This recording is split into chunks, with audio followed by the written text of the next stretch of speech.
Good morning and good afternoon, sports fans. Hopefully everybody's having a nice Tuesday so far. Things are going yeah.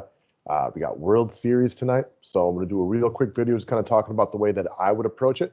Obviously, I prefer to play cash games within the Showdown mode, but, to each his own. For those of you who are trying to get out there and win a buttload of money, that's always easier when you're playing the GPP fashion. So let's get into it, and let's talk about what we think might be the best way to attack this tonight. All right, guys, as normal, before we get into what I'm looking at in DraftKings tonight, I want to recommend for those of you listening to this who still haven't jumped in to playing on overlay, I don't know what you're waiting for. The matchup shop is the place to be. So when they opened this thing up month and a half ago, whenever it was, I had about $100 in my overlay fantasy sports account. Since then, I've now withdrawn $450, so I've turned 50 into about 1,000. All playing in the matchup shop. It's a great opportunity to win some money. It's fun, which is a big thing. They already got some of these 1v1s up here. You can run some parlays. Like last night, for example, Graham over Miller was one that I liked. Had a couple, little parlays in here. This one, when Tyler Higbee was ruled out, this one got canceled. So it didn't pay out quite as nicely as I would have wanted. But who knows if Josh Reynolds would have beaten Tyler Higbee anyway. So there's multiple ways to run it. You can run it like parlays, like GPPs. You can do 1v1s like cash games. I find it one of the easiest places to win in fantasy sports, and it's also a lot of fun. When you know exactly who you're rooting for and rooting against, it's easy to get into it.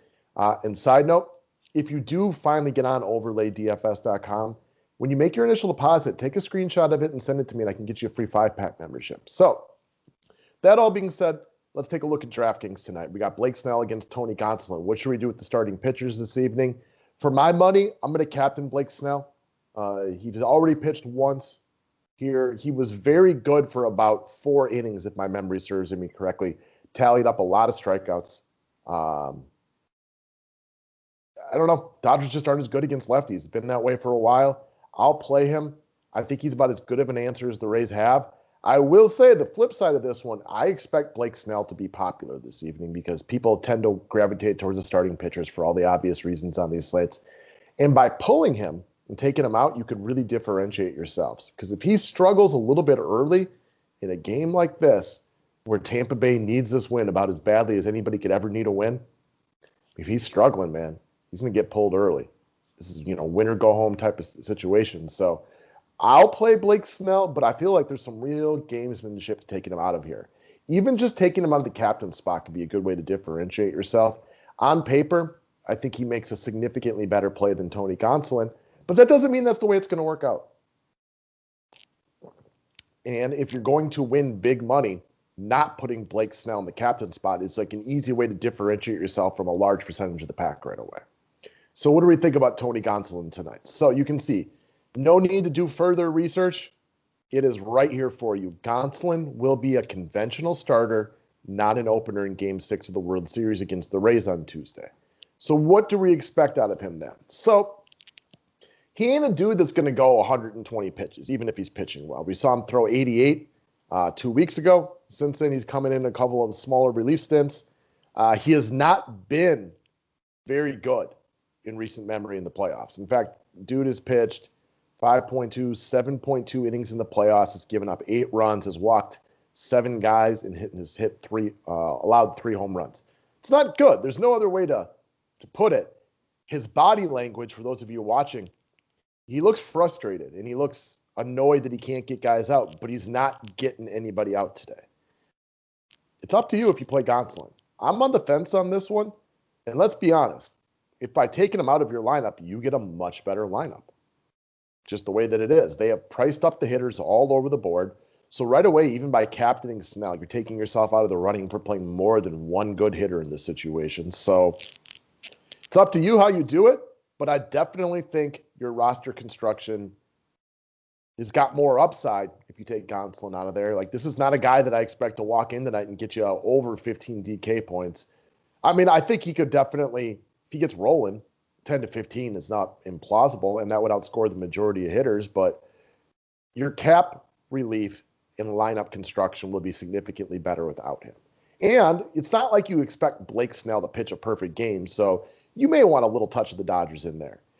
Before we cross these off and just do some real brief roster construction, I spent a little time looking through the relievers today because if you roster, both pitchers, you're going to need some relievers in there to get some decent cap space. All the really cheap hitters, like in the first couple days, we were able to get Margot in the mid fives. Austin Meadows is still pretty cheap at 5,800, but like based on his performance this year and performance in the playoffs, how excited are you to roster Austin Meadows? Guy has 8 points in the World Series so far. It's not very good in 5 games. It's not impressive. So you don't really want to have him. Kiermaier's not 4K anymore. So I'm looking at Aaron Loop. One, because he is the minimum. That's the biggest thing right here. He ain't going to come in and get you a ton of points. He gets decent number of strikeouts. They bring him in when there's, a tough stretch of lefties to go through. Usually when he gets to get Seager and Muncy in the same situation, he comes in. I don't know. It's not a great play, but he's 4K. And if you want to roster both pitchers, I look at him. And just for my top overall reliever, Blake Treinen has pitched in 3 of 5 games. He strikes guys out. He's pretty good. The ERA is not special, but he does get a few Ks. He's rested, so I would expect him to pitch tonight. He would be my top reliever in this situation, but obviously there's going to be arguments made for more of that. Now, if you're using 2 relievers in Gonzalon, this is not a lineup I love for upside, right? And I'm playing the GPP mold. I already got a chalky Snell and captain, Gonzalon, a couple relievers, and I'm still not getting elite hitters, right? Like Chris Taylor is a negative detriment to my salary cap right here, and then I got to pair him with a guy like Kiki Hernandez who's going to get pinch hit for later. No, thank you. So for my money, I'm probably going to take Gonzalon out of there. Because with Blake Snell in the captain spot, let's just make lives a little bit easier on herself real quickly. Let's just put Loop in there real quick. So Aaron Loop and Blake Snell. Non-probables. All right. So with this, I'm now rocking 73.75 per offensive guy. That's more along the lines of something I can live with. Like if you want to go, because you probably want a little Dodgers exposure. I know he's coming off of the donut, but I would put Justin Turner as my top Dodgers piece tonight. He can hit lefties a little bit more effectively. He's a big game guy. He's having a nice series up until last game. So I think like a Snell, Loop, or a different reliever if you prefer him. Turner is not a bad starting off point. Now, I mentioned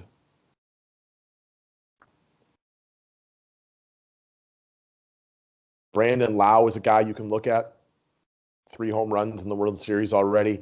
He struggled throughout the majority of the playoffs. But, I mean, he's the best hitter that the Rays had throughout the regular season.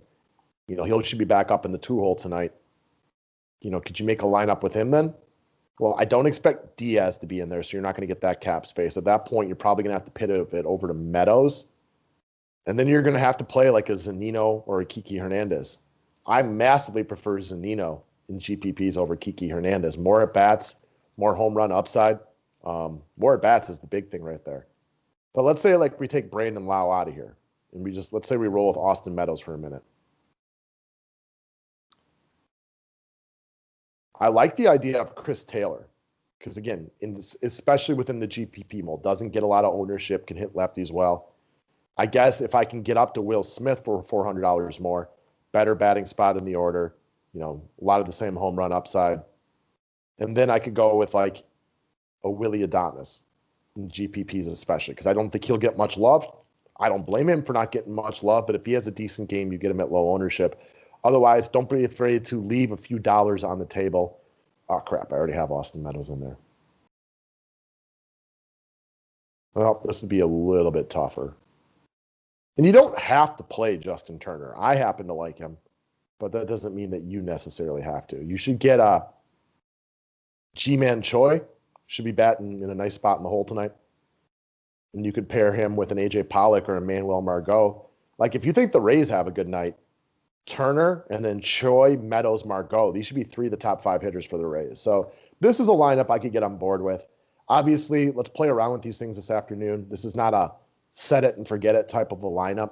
But I think for me, knowing that I play specifically cash games, in this format, I will roster Blake Snell in the captain spot. And if he's bad, he's bad, right? Like that's just the nature of the beast. My guess would be he's the most popular captain this evening. Doesn't mean I'm right. Just means that would be my projections early in the morning. I'll probably end up using a reliever, which I'm not super excited about. And if I could play around with this lineup a little bit more and get a better reliever, i.e., the young man that I already mentioned, why am I drawing a blank on his name? Trinan. I would probably prefer to get up there.